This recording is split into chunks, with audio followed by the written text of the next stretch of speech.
Hey guys, yesterday we started talking about solving systems of equations using substitution. And remember I talked about basketball and how you can only have 5 men on the court, and when you sub somebody in, somebody's got to come out. And so we were substituting in yesterday. We were subbing something in for Y. And we talked about different kids who played basketball and how, when we sub them in, they've got to come out. Otherwise, you get in trouble and you get a technical, and then you're getting free points, okay? So it's kind of like you're going to give up points if you don't do it correctly because you're going to miss some stuff, okay? So remember, it's just like substitution, or when someone's not here, like a teacher's not here, and we have a substitute for us, okay? All right, so looking at this one, I want you guys to write it down, and I want you to solve it and see what you get. I'm going to work it out, and we should all get the same answer, okay? Take your time. Okay, so what I've done is I've taken what y was set equal to. So I took the negative 8x plus 1 and I substituted it in for the y in the other equation. Remember, you have to use both equations for this to work. So I substituted it in, and I need a parentheses because I was plugging in everything that y equaled in for y. So it was a lot of stuff, and you're going to have to multiply that by 4. And remember, we're going to distribute. So I get 4x plus, actually it's a minus 32x plus 4 equals negative 24. Okay, so then, of course, you guys are saying combine like terms. So what I have alike, I have a 4x and I have a negative 32x. That's going to give me negative 28x plus 4 equals negative 24. All right, so far so good. If you're checking your work, that's great. Subtract 4 from both sides. And so negative 28x is going to equal negative 28. And you're going to need to divide by 28 on both sides. Negative 28 divided by negative 28. And you're going to find that x equals positive 1. All right. So once we got here, we were like, hey, am I finished? And you guys said, no, you're not finished, because the whole point of solving a system of equations is to find the point of intersection between the two lines. So what I'm going to do is I'm going to work harder, or work smarter, not harder. And so I'm going to use y equals negative 8x plus 1 to find out what y equals, because I know that x equals 1. So I'm going to take that 1 and I'm going to substitute it in for x, okay? So once you do that, you should get y equals negative 8 times 1 plus 1. So negative 8 times 1 is, of course, negative 8, and you just add that 1, which will then give you negative 7. And remember, you can use either one of the equations, but sometimes one's just easier than the other. So our final answer, remember we write it as an ordered pair, is 1 comma negative 7. And that's your answer. All right, so at this point today, here's what we're doing.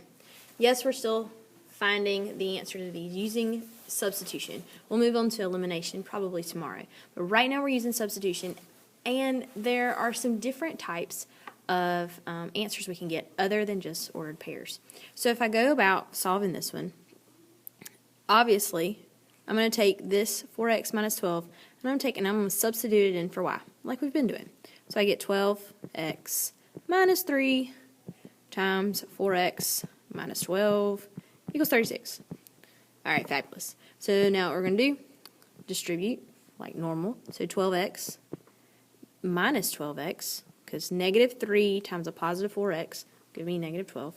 And then negative 3 times negative 12 will give me a positive 36.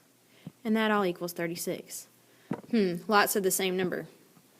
So combining like terms, you got 12x minus 12x. That gives you no x's. Those are gone. So you're left with 36 equals 36. Now, if you remember when we did equations, what did this mean? When we solved an equation and we got a number equals a number. Can you remember what this means? if you answered infinitely many solutions or all real numbers, you're correct.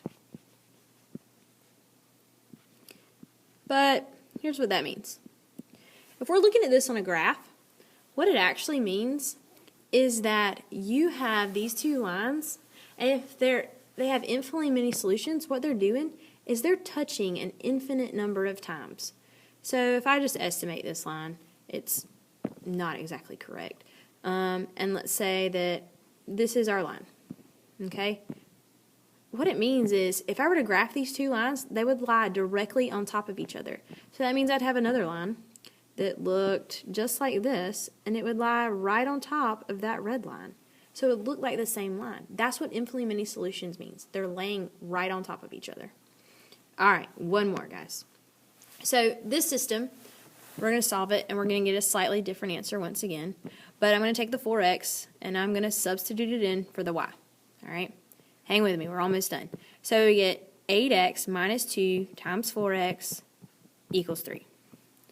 Once you've got that done, multiply, right? So 8x minus 8x equals 3. Well, 8x minus 8x is going to give you what? 0. That is correct. So 0 equals 3. Does this make any sense at all? Yes or no? If you said no, then you are 100% correct. All right, and when this answer doesn't make any sense, what does that mean my answer is? If you answered no solution, you're correct. This means that these two lines are parallel. If I were to graph them, they would look something like this. And remember, parallel means that lines never touch. All right. And so graphing these two lines, one would run through here, and it looks like one would have a negative y-intercept. So it's going to look, I believe, something like that. All right, so when I graph these are not intersecting. And the whole point of the answer to a system is that they intersect, and that's the point you find. Were these intersecting at any point? No, of course not. So that's what no solution means.